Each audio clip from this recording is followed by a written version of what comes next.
नमस्कार दोस्तों, मेरा नाम है विमल सिंह। बालाजी स्टडी अड्डा में आपका स्वागत है। डीएलएड तृतीय सेमेस्टर के लिए जैसे कि हम आपको फास्ट रिवीजन करा रहे हैं, उसी के अंतर्गत हम समावेशी शिक्षा जो आपका सब्जेक्ट है उसका कंप्लीट कोर्स एक पार्ट में एक सिंगल आज के वीडियो में कंप्लीट कराएंगे। पेपर से 1 घंटा पहले यदि आप देख लेंगे तो सारी चीजें आपको एक साथ रिवाइज हो जाएंगी। पेपर की अब तिथि बहुत ही नजदीक है, तो अब हम क्या कोशिश करेंगे, कम से कम वीडियो में आपको अधिक से अधिक चीजें शॉर्ट में दी जाएं। वीडियो लाइव देखने का समय जो है वो सुबह के 11 बजे है, तो लाइव आकर भी आप देख सकते हैं। और पिछला वाला वीडियो जो फास्ट रिवीजन हम देख रहे थे वो साइड में आई बटन में आपको पिछला वाला वीडियो सोशल साइंस का था, वो मिल जाएगा। तो चलिए शुरू करते हैं। तो सबसे पहले हम बात करेंगे जो समावेशी शिक्षा है उसके अंतर्गत विशिष्ट आवश्यकता वाले बच्चे, उनके संबंध में क्या डेफिनेशन है उसके संबंध में। तो यहाँ पर ईबर्ड की डेफिनेशन लिखी है जो ज़्यादा इजी नहीं है। हम क्रो एंड क्रो की डेफिनेशन देखते हैं। तो विशिष्ट प्रकार या विशिष्ट पद किसी गुण या उन गुणों से युक्त व्यक्ति जो है उन पर लागू होता है, जिसके कारण वो व्यक्ति साथियों का ध्यान अपनी ओर विशिष्ट रूप से आकर्षित करता है और उसके व्यवहार की अनुक्रिया भी प्रभावित होती है। तो एक डेफिनेशन रट लीजिए, क्योंकि एक प्रश्न तो आना ही आना है। तो आप क्रो एंड क्रो के अनुसार लिख देंगे ब्लैक पेन से, तो आपका जो प्रश्न है उसका अच्छा जो है वो प्रभाव पड़ता है। तो ये तो विशिष्ट बच्चों के संबंध में। अगर मैं आपसे कहूँ सामान्य बच्चों के संबंध में, तो क्या कहेंगे, सामान्य बच्चे जिनका 90 से लेकर 110 तक आईक्यू होता है वो आपके सामान्य बच्चे आते हैं। शारीरिक और मानसिक रूप से भी सामान्य होते हैं। और जो बच्चे सामान्य बच्चों से अलग होते हैं उन्हें हम विशिष्ट बच्चों की श्रेणी में रखते हैं। और जो विशिष्ट बच्चे होते हैं उनके लिए विशिष्ट शिक्षा की भी व्यवस्था करनी पड़ती है। और विशिष्ट जो बच्चे हैं उनको दी जाने वाली जो शिक्षा है उसको समझने में सामान्य शिक्षकों को भी कठिनाई होती है। तो विशिष्ट शिक्षक प्रशिक्षित होंगे तभी वो शिक्षा भी दे पाएंगे। तो आप कह सकते हैं विशिष्ट बच्चों के अंतर्गत शारीरिक रूप से अक्षम, प्रतिभाशाली, सृजनात्मक, मंद बुद्धि, शैक्षिक रूप से श्रेष्ठ, पिछड़े बच्चे, बाल अपराधी, असमायोजित, समस्याग्रस्त, सामवेगिक, अस्थिरता युक्त आदि प्रकार के बच्चे सम्मिलित होते हैं। तो ये टाइप पता होना चाहिए आपको, यहाँ से प्रश्न पूछा जा सकता है। विशिष्ट बच्चों के संबंध में बात करने से पहले यदि बात की जाए समावेशी शिक्षा के संबंध में, समावेशी शिक्षा का अर्थ लिखिए, ये आपसे प्रश्न पूछा जा चुका है 2017 में, 2017 का द्वितीय बार में। तो आप क्या कहेंगे, किसी भी आधार पर भेदभाव ना किया जाए। तो आप कहेंगे ऐसी शिक्षा पद्धति जो ये तय करती है कि प्रत्येक छात्र को गुणवत्तापूर्ण शिक्षा मिले और इसमें योग्यता, शारीरिक अक्षमता, भाषा, संस्कृति, पारिवारिक पृष्ठभूमि या उम्र किसी भी प्रकार का कोई अवरोध ना हो। तो समावेशन होता ही है, मतलब सभी को आप सम्मिलित कर रहे हैं, तो समावेशी शिक्षा आप उसे कह सकते हैं। एक प्रश्न 2018 में आया था कि जो शैक्षिक समावेशन है उसके क्या उद्देश्य होते हैं। तो आप क्या कह सकते हैं, सबसे पहला तो उद्देश्य यही हो सकता है जो बालक होते हैं उनके समक्ष जो आने वाली समस्याएं हैं या कमियां हैं उनका समाधान कर सकना। जो भी समावेशी शिक्षा के अंतर्गत बालक आ रहे हैं, जाहिर सी बात है कोई ना कोई वो प्रॉब्लम फेस करेंगे, तो उनका समाधान। इसी प्रकार आप कह सकते हैं कि शारीरिक दोष जो है उसकी स्थिति के बढ़ने से पहले ही उसे रोकने के उपाय या बालकों को सीखने की जो समस्याएं हैं उसको ध्यान में रखते हुए जो नवीन विधियां हैं उनके द्वारा प्रशिक्षण करना, प्रशिक्षण जो शिक्षक है उनको देना। इस टाइप से 1-2 पॉइंट आप लिख सकते हैं, यानी याद रख सकते हैं। बाकी आप तो अपने आप से लिख ही सकते हैं। अच्छा ही नहीं, समावेशी जो बालक हैं उनकी अगर विशेषताओं के संबंध में प्रश्न आया तो आप क्या लिख सकते हैं कि जो समावेशी बालक हैं वो शारीरिक, मानसिक और सामाजिक या भावात्मक रूप से भिन्न होते हैं, गुण तथा स्वरूप सामान्य बालकों से भिन्न होते हैं और बालकों की समझने की शक्ति भी अन्य बालकों से भिन्न होती है। इस टाइप से पॉइंट आप लिख सकते हैं। प्रश्न पर अगला प्रश्न जो है विशिष्ट बच्चे जो है इसकी पहचान और प्रकार से संबंध में आ सकता है आपसे प्रश्न कि विशिष्ट आवश्यकता वाले बच्चों की पहचान कैसे करेंगे। 2016 में क्वेश्चन आया था, तो बिल्कुल पूछा जा सकता है। तो इसको पॉइंट वाइज आप याद रख सकते हैं कि निरीक्षण के द्वारा, ये यहाँ पर जो पॉइंट लिखे हैं इनको दिमाग में रखिए। निरीक्षण के द्वारा, चिकित्सीय परीक्षण के द्वारा। जरूरी थोड़ा नहीं है कि किसी बच्चे की पहचान आप देख के ही कर सकते हैं। कुछ ऐसे भी तो बच्चे होंगे जिनका जब आप चेकअप कराएंगे तब पता चलेगा उसमें क्या समस्या है। इसी प्रकार मानसिक परीक्षण के द्वारा, जिसमें आप यहाँ पर डिटेल में देख भी सकते हैं, हरमन रोसा का स्याही धब्बा परीक्षण है या थीमेटिक अब्सेप्शन टेस्ट TAT है, इन सभी मानसिक परीक्षण में आएंगे। इसी प्रकार जो शैक्षिक परिणाम होते हैं उसके द्वारा, इसी प्रकार व्यवहार के अवलोकन के द्वारा और समाज मिति और साक्षात्कार के द्वारा। तो ये 6 पॉइंट ध्यान रखिएगा, किसके हैं? विशिष्ट आवश्यकता वाले बच्चों की पहचान या लक्षण के। अब बात करते हैं जो विशिष्ट आवश्यकता वाले बच्चे हैं, इनके प्रकार कौन से होते हैं। मोस्ट इंपॉर्टेंट क्वेश्चन है। देखिए 4 प्रकार से यहाँ पर लिखा गया है। शैक्षिक रूप से समृद्ध, शैक्षिक रूप से पिछड़ा, सीखने की निर्योग्यता या संप्रेषण बाधित। अब इसको एक चार्ट के रूप में समझिए, इसको थोड़ा सा छोटा कर देते हैं, अब आपको पूरा दिखाई देगा।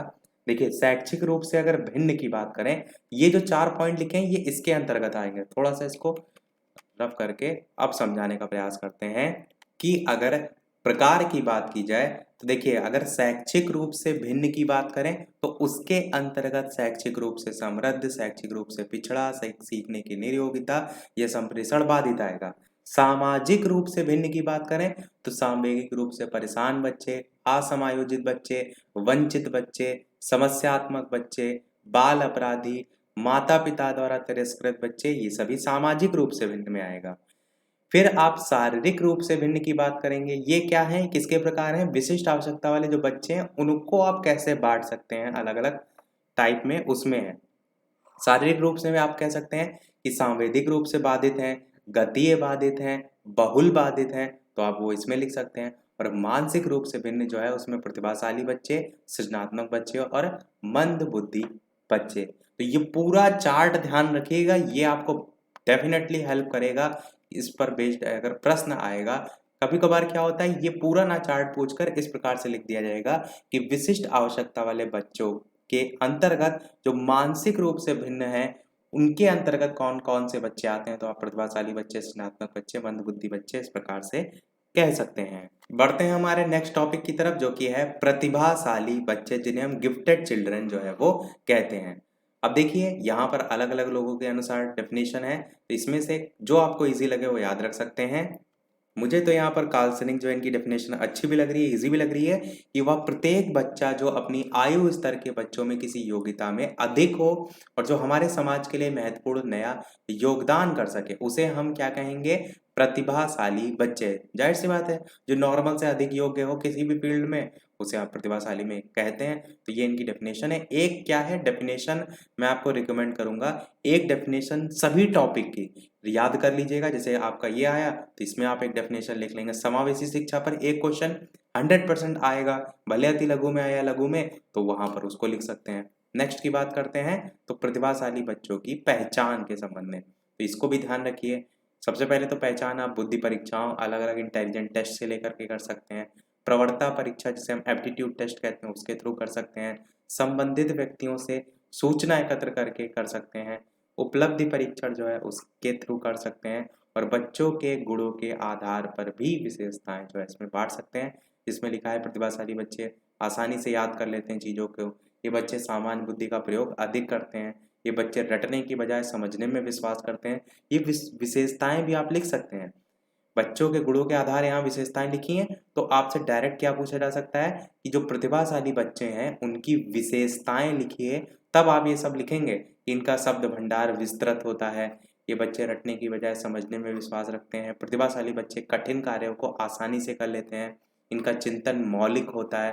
प्रतिभाशाली बच्चे स्पष्ट रूप से सोचने, अर्थों को पहचानने, समझने या संबंध जो है उनको पहचानने में दक्ष होते हैं। इनकी ज्ञानेंद्रियों का विकास तीव्र गति से होता है। ये अमूर्त चिंतन और अमूर्त विषय में अधिक रुचि लेते हैं। अमूर्त चिंतन या अमूर्त विषय क्या होता है? जैसे मैं आपसे कहूँ कि आपके सामने जो समझ है, जैसे आपके सामने एक पेड़ लगा हुआ है, इसमें इस प्रकार से पत्तियां लगी हुई हैं मान लीजिए थोड़ी देर के लिए, तो मैं आपसे कहूँ इसके बारे में सोचिए, तो ये किस प्रकार का चिंतन है? जो आपकी चीज समक्ष है उसे हम कहते हैं मूर्त चिंतन।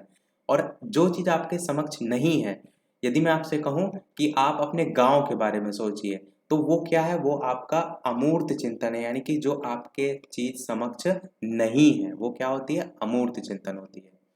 और इसी प्रकार इनमें सृजनशीलता का गुण जिसे हम क्रिएटिविटी कहते हैं। जैसे मैं आपको कोई कार्य दूं, उसको आप अलग अलग तरीकों से बेहतर कर सकते हैं, वो सृजनशीलता का गुण इनमें पाया जाता है। तो आप ये सभी पॉइंट इसमें लिख सकते हैं। अब बात करते हैं कि शिक्षा के संबंध में कैसे कैसे दिया जा सकता है। तो एक बहुत ही इंपॉर्टेंट पॉइंट यहाँ पर लिखा हुआ है कि हैविंग हर्ष जो है, इन्होंने अपनी पुस्तक a survey of the education gifted children, तो इनकी पुस्तक ध्यान रखिएगा, हो सकता है डायरेक्ट बहुविकल्पी में आपसे पूछ ली जाए कि प्रतिभाशाली बच्चों के लिए शिक्षा का सफल कार्यक्रम वही हो सकता है जिसका उद्देश्य उनकी विभिन्न योग्यताओं का विकास करना हो। तो ये इनकी शिक्षा के संबंध में डेफिनेशन उन्होंने बहुत ही बढ़िया दी है, इसको आप ध्यान रख सकते हैं। अब इन्हीं को पॉइंट के तौर पर बात करें, प्रतिभाशाली बच्चों की शिक्षा किस किस प्रकार से, तो प्रतिभाशाली बच्चों के लिए अवसर की समानता होनी चाहिए, विशेष और समृद्ध पाठ्यक्रम के अंतर्गत शिक्षा हो, असामाजिक आदतों को रोकना। आपको क्या याद रखना है, पॉइंट याद रखने हैं, हेडिंग याद रखनी है, अंदर का तो आप खुद लिख सकते हैं। तो पेपर में जो पहला पेपर और दूसरा पेपर होता है, चाहे किसी भी सेमेस्टर में हो, आपको उसमें मेन हेडिंग याद रखनी होती है, बाकी आप सारी चीजें लिख लेंगे। सर्वांगीण विकास पर बल, संस्कृति की शिक्षा, सामान्य बच्चों के साथ शिक्षा, पाठ्य सहगामी क्रियाओं का आयोजन, सामाजिक जो अनुभव है उनके अवसर प्रदान करना, नेतृत्व का प्रशिक्षण देना, शैक्षिक कार्यक्रम उनका आयोजन करना, इसी प्रकार प्रोत्साहन प्रदान करना, श्रेष्ठ और विशेष रूप से जो प्रशिक्षित अध्यापक है उनके द्वारा शिक्षण। कहने का मतलब यहाँ पर क्या है, देखिए जो प्रतिभाशाली बच्चा होगा कहीं ना कहीं उसके लिए जो टीचर होगा वो भी तो कहीं ना कहीं प्रशिक्षित होना चाहिए। तो श्रेष्ठ और विशेष रूप से प्रशिक्षित अध्यापक, उनके द्वारा उनको शिक्षण कार्य दिया जाए। बच्चे का किसमें इंटरेस्ट है उसके अनुसार प्रिय कार्य देना, पुस्तकालय जो है सुविधाएं उपलब्ध कराना, योजना विधि द्वारा शिक्षण, ये सभी पॉइंट आप इनमें लिख सकते हैं। तो ये हमारा क्या समाप्त हुआ टॉपिक, प्रतिभाशाली जो बच्चे हैं उनकी शिक्षा आप किस किस प्रकार से देख सकते हैं। वीडियो पसंद आ रहा हो, चीजें सब समझ में आ रही हो, तो वीडियो को लाइक अवश्य कर दीजिएगा। आप ही के लिए यहाँ सारी मेहनत की जा रही है, तो आपका एक लाइक तो बनता ही है। उम्मीद करते हैं जितने लोग वीडियो देख रहे हैं सभी लोग वीडियो को लाइक करेंगे, और जितने भी थर्ड सेमेस्टर के छात्र हैं जिनको जिनको पेपर देना है उनके साथ शेयर भी अवश्य कर दीजिएगा, क्योंकि मैं भी जानता हूँ अधिक समय उनको नहीं मिल पाया है पढ़ने के लिए, काफ़ी चीज़ें जो है बैक प्रकरण से संबंधित चल रही थी। तो ये समय है कि कम समय में वो सारी चीज़ें रिवाइज कर लें। तो सभी के साथ शेयर कर दीजिएगा वीडियो को, सभी के अच्छे अंक आए। बात करते हैं हमारे नेक्स्ट टॉपिक की, जो है धीमी गति से सीखने वाले बच्चे। अब आपसे पूछा जाएगा धीमी गति से सीखने वाले बच्चे कौन से होते हैं, तो आप क्या लिखेंगे, अलग अलग आधार पर आप डिफाइन कर सकते हैं। कैसे कैसे, जैसे बच्चा अपने सामान्य कक्षा कक्ष में अपने आप को समायोजित नहीं कर पा रहा है तो धीमी गति से सीखने वाला बच्चा है। शैक्षिक उपलब्धि यदि उसकी कम है उसकी आयु के अनुसार, तो वो भी धीमी गति वाले सीखने वाले बच्चे के अंतर्गत आ जाएगा। तो ये सभी नॉर्मल सी चीजें हैं। अब मेन क्या है, मेन है इसकी विशेषताएं। जैसे कि आपकी पहली विशेषता हो जाएगी शारीरिक विशेषता। इसके अंदर मैं पॉइंट नहीं पढ़ रहा हूँ क्योंकि यहाँ पर फर्स्ट डिवीजन कम समय में ज़्यादा चीज़ें हैं। बाकी शारीरिक विशेषताएं वीडियो को पॉज करके खुद से पढ़ सकते हैं।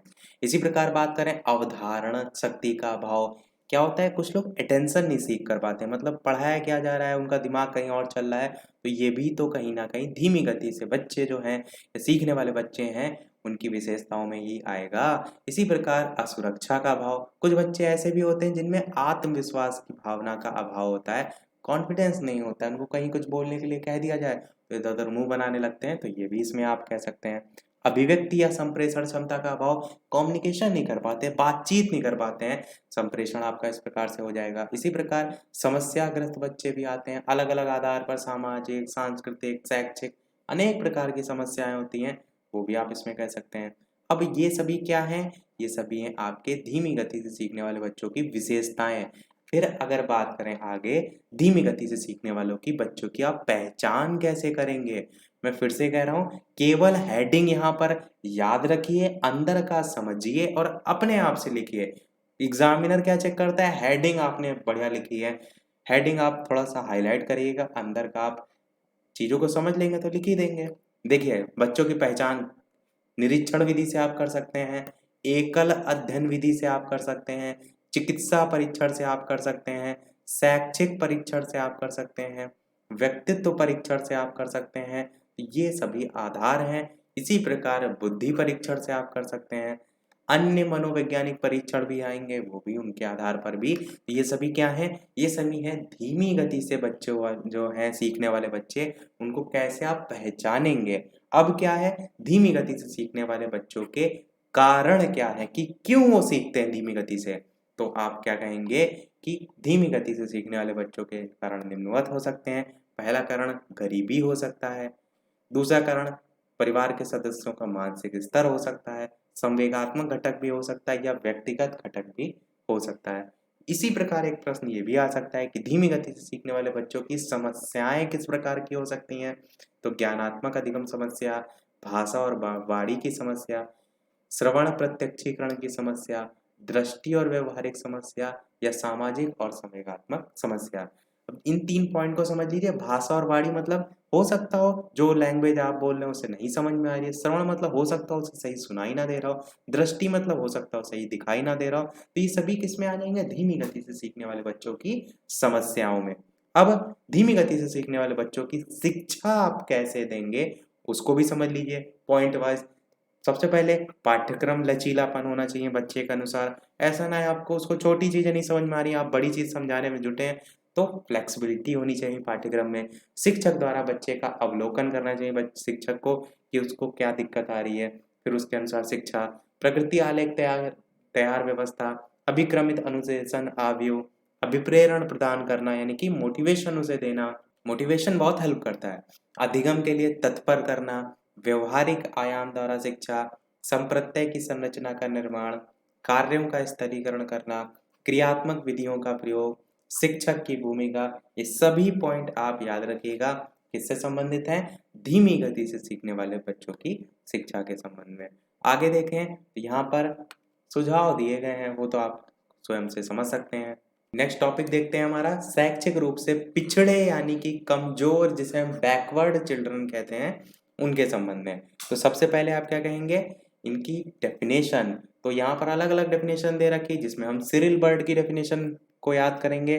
पिछड़े बच्चे वो हैं जिसकी शैक्षिक लब्धि, जिसे हम बुद्धि लब्धि कहते हैं, इसका शिक्षा या शिक्षा अंक 85 से कम हो। बहुत ही इनकी सरल सी डेफिनेशन है, और ये डेफिनेशन आपको हेल्प कब करेगी, जब बहुविकल्पी में पूछ ली जाती है।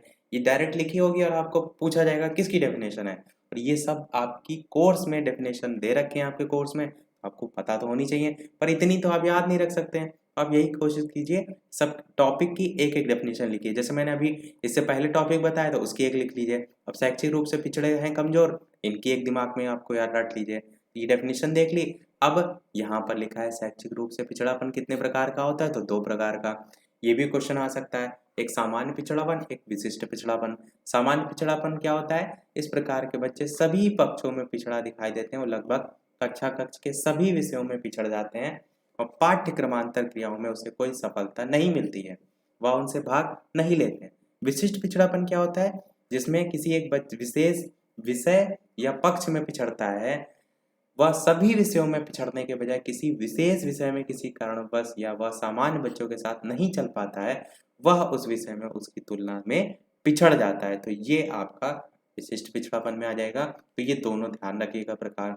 अब पहचान कैसे करेंगे, देखिए जितने भी टॉपिक मैं देख रहा हूँ, विशेषताएं, पहचान, समस्या और शिक्षा, 4 चीजें देख रहा हूँ। चारों आपको दिमाग में रखनी है, पॉइंट है दिमाग में रखना है, और किन की बात कर चुका हूं और कौन सी चल रही है वो ध्यान दिमाग में रखना है। अब देखिए, शैक्षिक रूप से पिछड़े बच्चों की पहचान हम कर सकते हैं विभिन्न परिस्थितियों और व्यवहार का ज्ञान उसके अंतर्गत। फिर व्यक्तिगत बुद्धि परीक्षण, बुद्धि परीक्षण अधिकतर जगह आप देख रहे हैं पॉइंट सेम मिल रहा है, तो ये सब चीजों को ध्यान दीजिए कि बुद्धि परीक्षण यही पॉइंट आप कहाँ कहाँ लिख सकते हैं। इसी प्रकार मानकीकृत उपलब्धि परीक्षण, अच्छा ये जो ऊपर फॉर्मूला देख रहे हैं इसको भी ध्यान दे रखिएगा बुद्धि लब्धि का, मानसिक आयु बटे वास्तविक आयु गुणे 100। मानकीकृत उपलब्धि परीक्षण जो है पिछड़े बच्चों को पहले से स्थापित परीक्षण द्वारा पता लगाया जा सकता है। इस प्रकार उपलब्धि परीक्षण क्या, सामूहिक परीक्षण, अन्य मनोवैज्ञानिक परीक्षण, इन सभी के द्वारा आप पहचान सकते हैं। किनको पहचान सकते हैं, शैक्षिक रूप से पिछड़े बच्चों को। अब देखते हैं हमारा नेक्स्ट टॉपिक, शैक्षिक रूप से पिछड़े बच्चों की शिक्षा के संबंध में। देखिए मैंने वही सीरियल बताया वही यहाँ पर आया।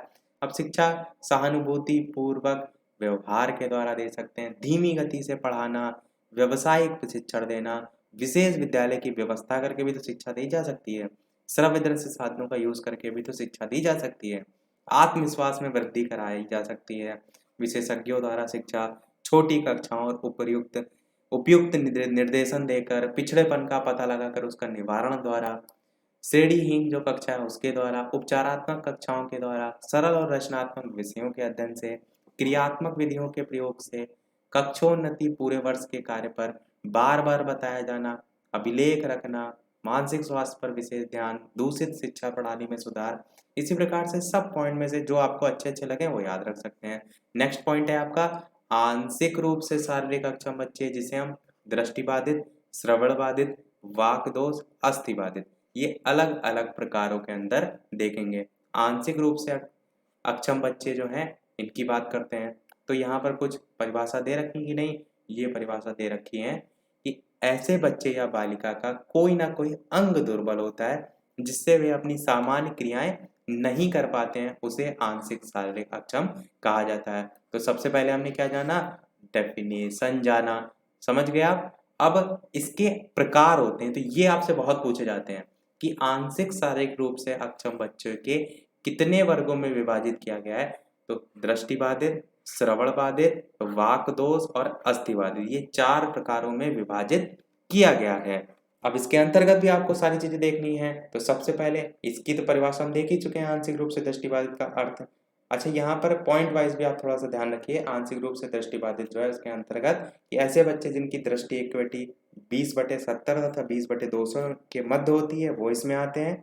देखिए ये भी लिखा है कि आंशिक दृष्टिबाधित बच्चे उत्तल दर्पण की सहायता से पढ़ सकते हैं और इस समूह के बच्चों को 4 वर्गों में विभाजित किया जा सकता है। इसी प्रकार ये भी दूसरे इन्हीं की विशेषता के संबंध में लिखा है कि ऐसे बच्चे जो गंभीर तथा बढ़ने वाली दृष्टि संबंधी आंशिक दृष्टि बाधित जो है उनके द्वारा शिक्षा व्यवस्था को निम्नलिखित प्रकार से किया जा सकता है।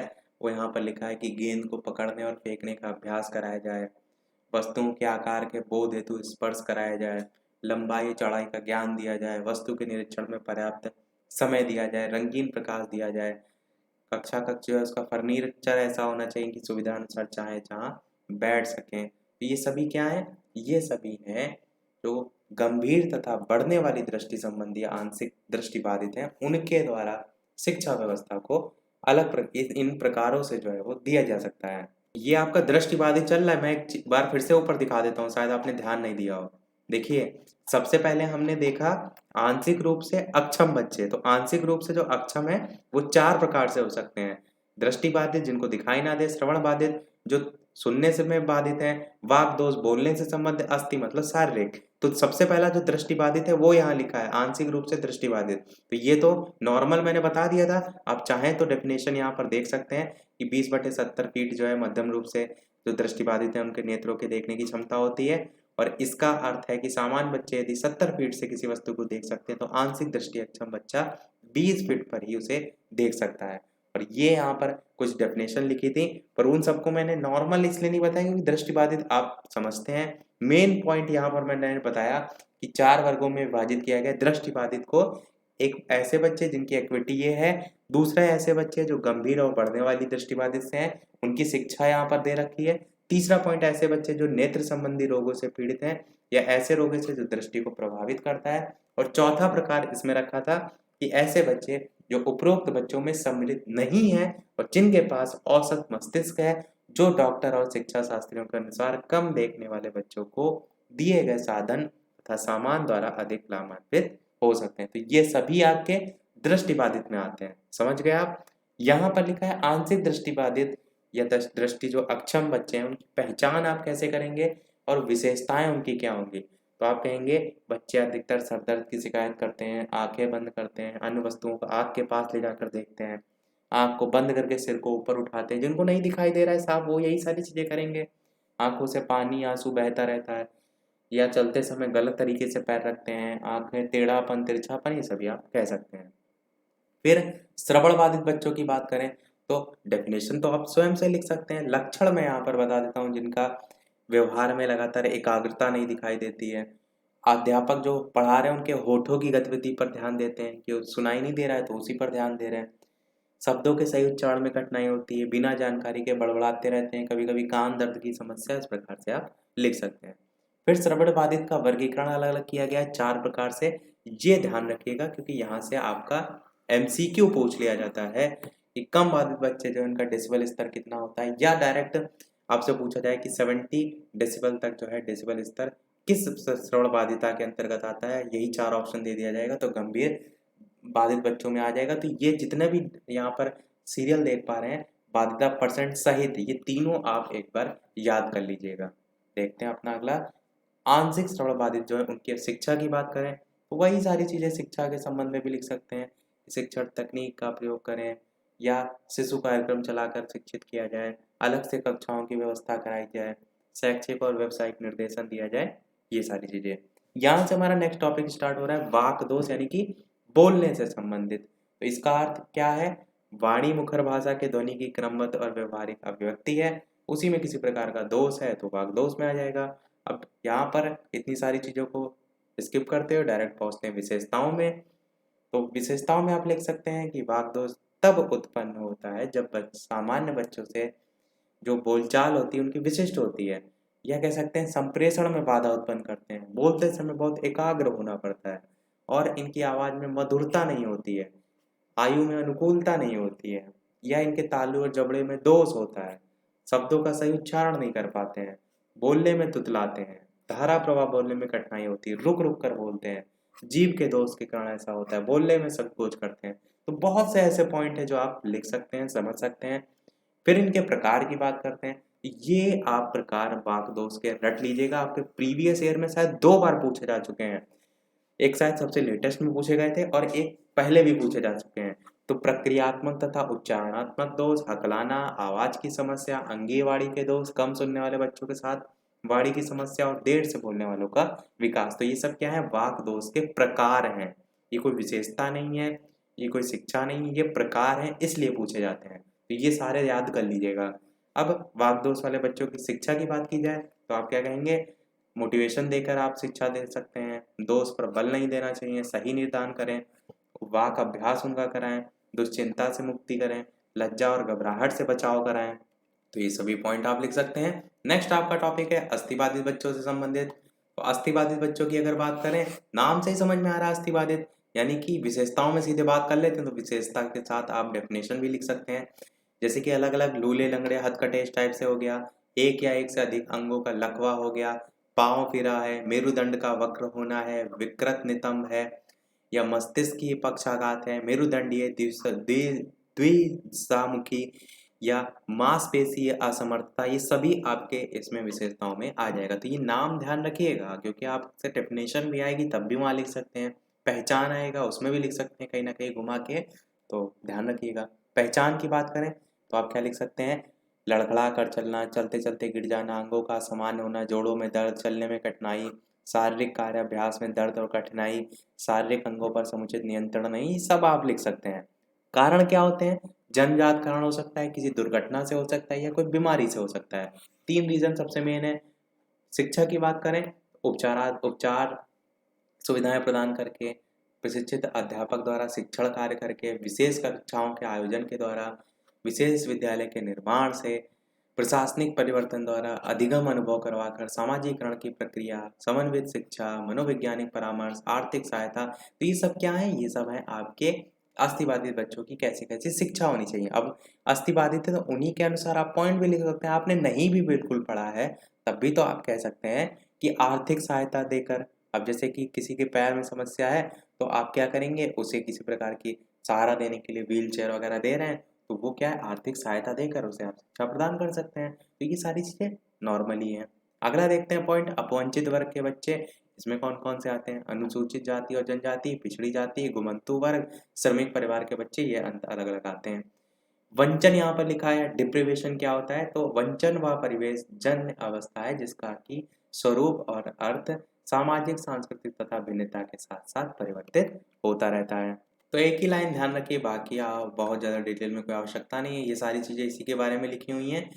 ये समूह कौन कौन से होते हैं इसको भी हम स्किप करते हैं, डायरेक्ट चलते हैं वंचित बच्चों की शिक्षा पर।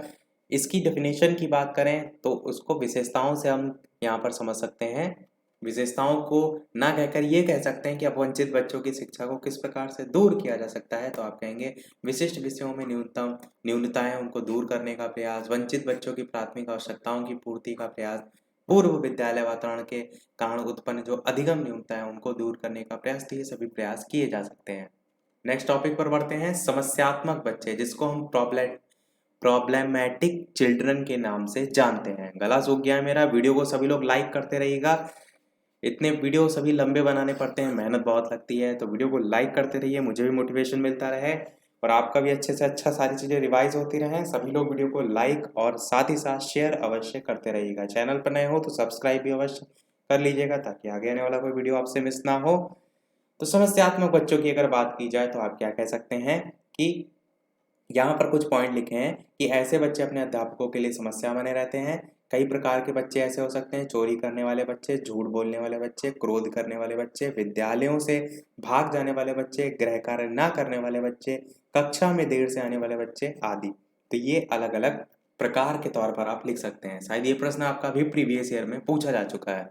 एक डेफिनेशन समस्यात्मक बच्चे की वेलेस्टाइन के अनुसार लिखी है कि वे बच्चे जिनके व्यवहार तथा व्यक्तित्व इस सीमा तक असामान्य होते हैं कि वे घर, विद्यालय तथा समाज में समस्याओं के जनक बन जाते हैं। ये भी बढ़िया तरीके से डेफिनेशन इन्होंने लिखी, आप चाहें तो याद रख सकते हैं। अब है पहचान कैसे करेंगे, निरीक्षण विधि का प्रयोग करके कर सकते हैं, साक्षात्कार के द्वारा, अभिभावक शिक्षक मित्रों से वार्तालाप करके, कथात्मक अभिलेख, संचय विलेख, इनके द्वारा मनोवैज्ञानिक परीक्षण अलग अलग तरीके से लिख सकते हैं, कर सकते हैं। फिर लक्षण क्या होते हैं, तो न्यून मानसिक दक्षता और समस्यात्मक लक्षण होते हैं, जिसमें ये सभी आप देख सकते हैं, धोखा देना, संदेह करना, बुरा आचरण, ये सभी देख सकते हैं। अत्यधिक मानसिक दक्षता का होना, उसमें आप क्या कह सकते हैं, भयभीत परंतु आत्म केंद्रित होना, लोगों के विरोध का शिकार होना, ये सभी। इसी प्रकार कारण क्या होते हैं, अनुवांशिक कारण समस्यात्मक बच्चों के हो सकते हैं, शारीरिक हो सकते हैं, सामाजिक, स्वभाव संबंधी, सभी आप लिख सकते हैं। शिक्षा इनकी कैसी होनी चाहिए, तो प्रेम, सहानुभूतिपूर्ण, सहयोगात्मक होनी चाहिए, प्रोत्साहन आधारित होनी चाहिए, मनोरंजन के उचित अवसर दिए जाने चाहिए, आवश्यकता, परिस्थिति, क्षमता के अनुरूप होना चाहिए, ये सारी चीज़ें आप लिख सकते हैं। फिर बात करते हैं, हमारा नेक्स्ट जो चैप्टर है, समावेशी बच्चे हेतु निर्देशन और परामर्श। तो यहाँ पर निर्देशन जो है, निर्देशन लिखा हुआ है, इसका अर्थ देख लीजिए, यहाँ पर परिभाषा लिखी हुई, ये तीन में से जो आपको इजी लगे वो रट लीजिएगा। स्किनर ज़्यादा इंपॉर्टेंट है तो मैं इनकी यहाँ पर पढ़ देता हूँ। निर्देशन युवक को सहायता देने की वह प्रक्रिया है जिसके द्वारा वह स्वयं के साथ, दूसरों के साथ और परिस्थितियों के साथ समायोजन करना सीखता है। 2 लाइन की इजी है, तो क्या होगा, जैसे निर्देशन से संबंधित कोई क्वेश्चन आएगा तो वो यहाँ पर आप लिख दीजिएगा। जरूरी नहीं वहाँ डेफिनेशन पूछी ही जाए, आपको लिखनी है। उद्देश्य की बात करें तो उद्देश्य जो है यहाँ पर स्किनर के शब्दों में लिखा हुआ है, तो यहाँ पर चलिए इन्हीं के शब्दों में पढ़ लेते हैं। मुख्य उद्देश्य क्या है, प्रत्येक व्यक्ति को अपनी क्षमताओं, रुचियों और अवसरों के अनुकूल चुनाव करने में सहायता देना। तो ये उद्देश्य एक हो जाएगा।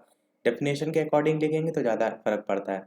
प्रकार आपको याद रखने हैं, ये चीज़ें समझने वाली नहीं है, ये आपको याद रखनी है। व्यक्तिगत निर्देशन, शैक्षिक निर्देशन, स्वास्थ्य निर्देशन, सामाजिक निर्देशन और व्यावसायिक निर्देशन, ये प्रकार होते हैं। व्यक्तिगत निर्देशन यही जो आपका पहला आपने देखा, इसी के बारे में यहाँ पर लिख दिया गया है कि व्यक्तिगत निर्देशन क्या है, छात्रों को उनकी समस्याओं का ज्ञान कराना, उन्हें निर्देश देना। इसी प्रकार शैक्षिक निर्देशन दूसरा वाला लिखा है, विद्यालय में प्रवेश के समय छात्रों को आवश्यक और उचित निर्देशन देना। तो मैं एक ही एक पॉइंट पढ़ रहा हूँ, बाकी आप चाहें तो डिटेल में पढ़ सकते हैं। स्वास्थ्य निर्देशन क्या है, जैसे स्वास्थ्य को हानि पहुंचाने वाली जो आदत है उनको छोड़ने के विषय में उचित परामर्श देना। स्वास्थ्य निर्देशन मतलब स्वास्थ्य संबंधी सारी चीजें आ जाएंगी। सामाजिक निर्देशन मतलब समाज संबंधी, की छात्रों को सामाजिक समायोजन के विषय में आवश्यक परामर्श देना। व्यवसायिक निर्देशन में व्यवसाय से संबंधित कि विभिन्न व्यवसाय के गुण और दोषों की सूची प्रदान करना। फिर निर्देशन की विधियां कौन सी होती हैं, 2 विधियां होती हैं, एक वैयक्तिक होती है यानी कि पर्टिकुलर पर्सन पर आधारित, और एक सामूहिक होती है। अब यहाँ पर निर्देशन जो है उसकी आवश्यकता और क्षेत्र लिखे हैं, तो यहाँ पर आवश्यकता के संदर्भ में लिखा है 3 पॉइंट में, सामाजिक आर्थिक दृष्टिकोण से आवश्यकता, मनोवैज्ञानिक दृष्टिकोण से और शैक्षिक दृष्टिकोण से। अब यहाँ पर एक एक पॉइंट को भी नीचे डिफाइन किया गया है। सामाजिक आर्थिक दृष्टिकोण से निर्देशन की आवश्यकता में ये सभी पॉइंट हैं, मनोवैज्ञानिक दृष्टिकोण से आधारित ये सभी पॉइंट हैं, शैक्षिक दृष्टिकोण से आधारित ये सभी पॉइंट हैं। नेक्स्ट है आपका परामर्श। अभी तक निर्देशन चल रहा था, ये हो गया परामर्श। इसमें आप देखेंगे डेफिनेशन, तो ये इतनी डेफिनेशन दे रखी है। मैं आपको मायर्स की डेफिनेशन कहूँगा, याद कर लीजिएगा कि परामर्श का तात्पर्य दो व्यक्तियों के संपर्क से जिसमें एक को किसी प्रकार की दूसरे व्यक्ति द्वारा सहायता प्रदान की जाती है। इनकी डेफिनेशन इंपॉर्टेंट तो है ही पर इजी भी बहुत है। तो जितनी मैं डेफिनेशन लगभग मैंने अभी तक 5-6 डेफिनेशन तो बताई होंगी, हो सकता हो ज़्यादा हो, पर हर एक टॉपिक की एक डेफिनेशन जरूर याद कर लीजिएगा, ये मैं आपको सलाह दूंगा। उद्देश्य यहाँ पर जैसे ऊपर डेफिनेशन थी, यहाँ पर भी उद्देश्य डेफिनेशन के अकॉर्डिंग है कि परामर्श का उद्देश्य आत्म परिचय या आत्मबोध है, बाकी और कुछ नहीं है। मेन आपका आप क्या है, परामर्श के प्रकार, जैसे ऊपर प्रकार थे निर्देशन के, इसको भी आपको रट्टा होना चाहिए। नैदानिक परामर्श, मनोवैज्ञानिक परामर्श, शैक्षिक परामर्श, सामाजिक परामर्श, व्यवसायिक परामर्श। तो प्रकार ये आपको नाम सारे याद होने चाहिए, याद कर लीजिएगा। विधियां, व्यक्तिगत परामर्श, समूह परामर्श, सेम वही जैसे ऊपर था वैसे यहाँ है।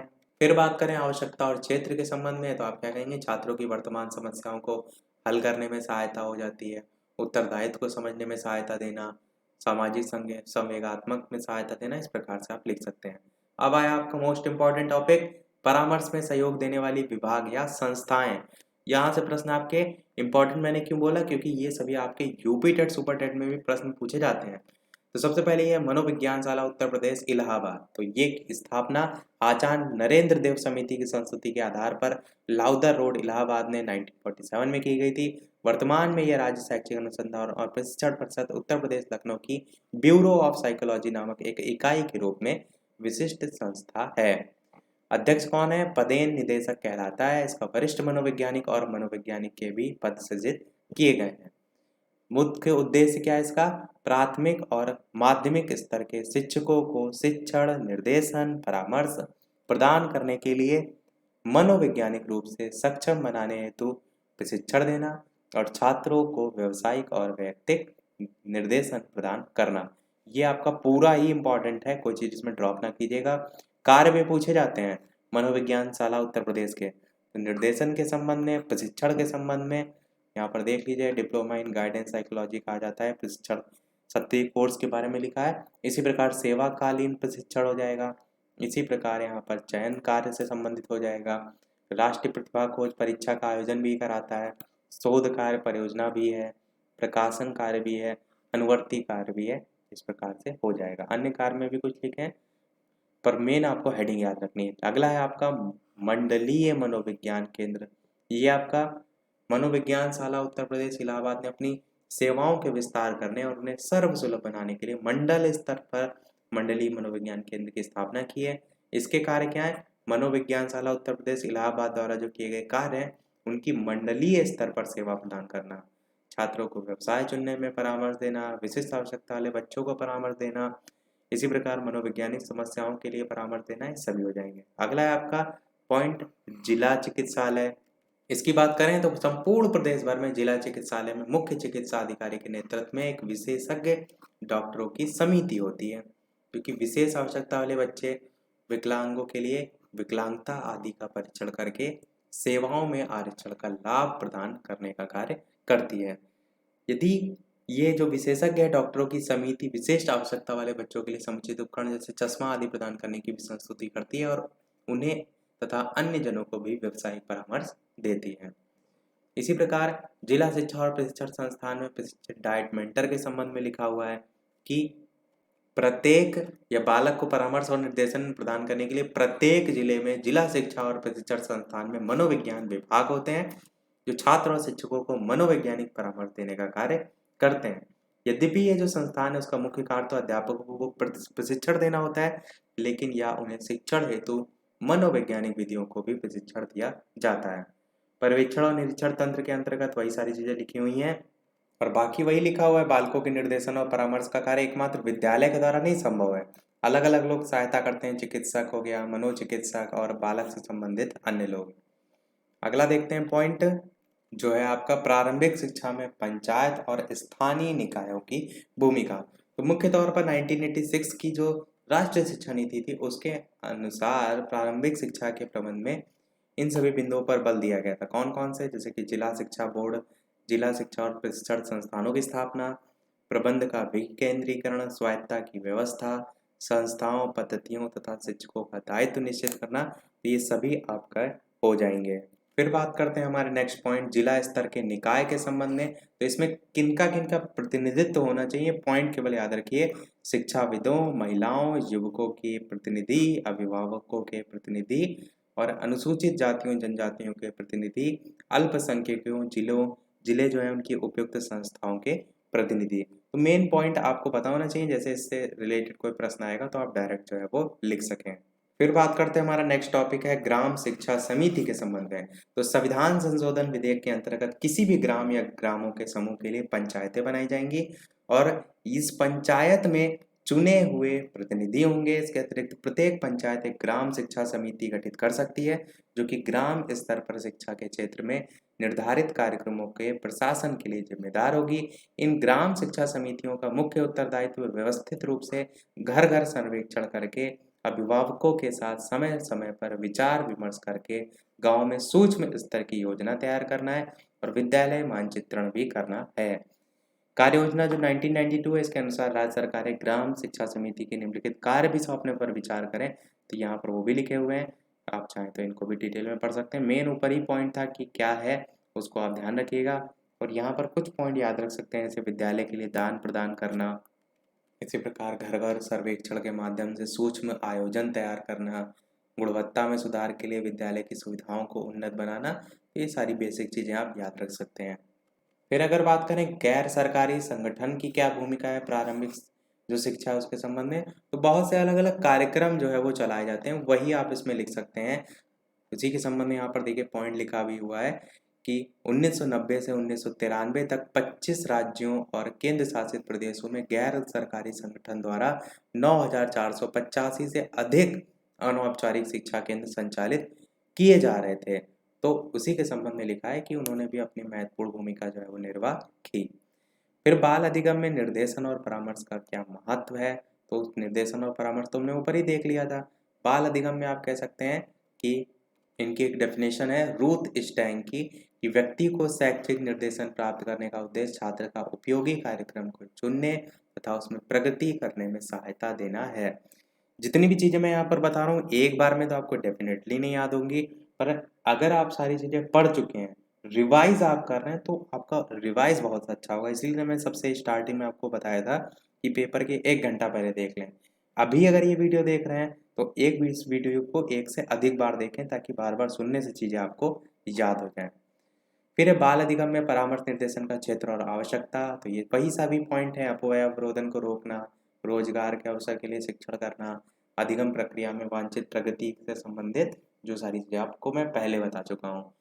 फिर आपका बाल अधिगम में परामर्श के पात्र, तो इसके संबंध में लिखा है कि बाल अधिगम को श्रेष्ठ स्थायी बनाने के लिए इसमें निम्नलिखित को भी परामर्श दिया जाता है, शिक्षक, अभिभावक और बच्चों को।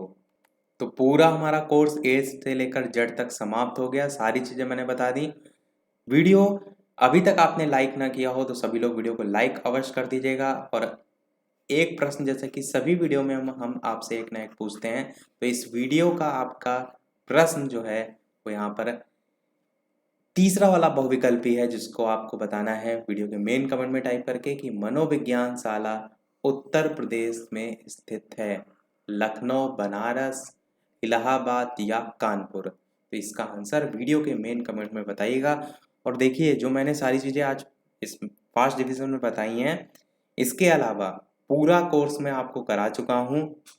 प्लेलिस्ट में मैं भी आपको दिखा देता हूँ, ये ऊपर होम वीडियो प्लेलिस्ट वाला ऑप्शन है, इसमें जब आप जाएंगे तो यहाँ पर थर्ड सेमेस्टर लिखा हुआ है और सभी playlist third semester, first division, one liner, बहुविकल्पीय, शैक्षिक मूल्यांकन, मैथ, इसी प्रकार आप देखिए सारी previous year paper, question paper, lesson plan, तो सारी चीज़ें ऑलरेडी प्लेलिस्ट में हैं। आपके पास यदि समय है तो आप उनको जाकर देख सकते हैं। और ये जो मैंने प्रश्न पूछा है इसका आंसर सभी लोग वीडियो के मेन कमेंट में टाइप करके बताइएगा। तो आज छोड़ में इतना ही। वीडियो पसंद आया हो तो लाइक अवश्य कीजिएगा, चैनल पर नए हो तो सब्सक्राइब करके भी अवश्य जुड़ जाइएगा, ताकि इसी प्रकार अन्य सब्जेक्ट का भी वीडियो मैं आपको कराऊंगा तो वो आपका मिस बिल्कुल भी ना हो। टेलीग्राम चैनल से नहीं जुड़े हो तो अवश्य ऐड हो जाइएगा। कई बार क्या होता है, नोटिफिकेशन आपको जो है वो नहीं मिलता है, तो आपको टेलीग्राम चैनल पर सभी वीडियो के नोटिफिकेशन जो है वो मिल जाएंगे, तो वहाँ से आप मिल सकते हैं। सभी वीडियो के नोटिफिकेशन प्राप्त कर सकते हैं। तो चलिए मिलते हैं फिर अगले वीडियो में नए टॉपिक के साथ। तब तक के लिए नमस्कार। Thank you for watching.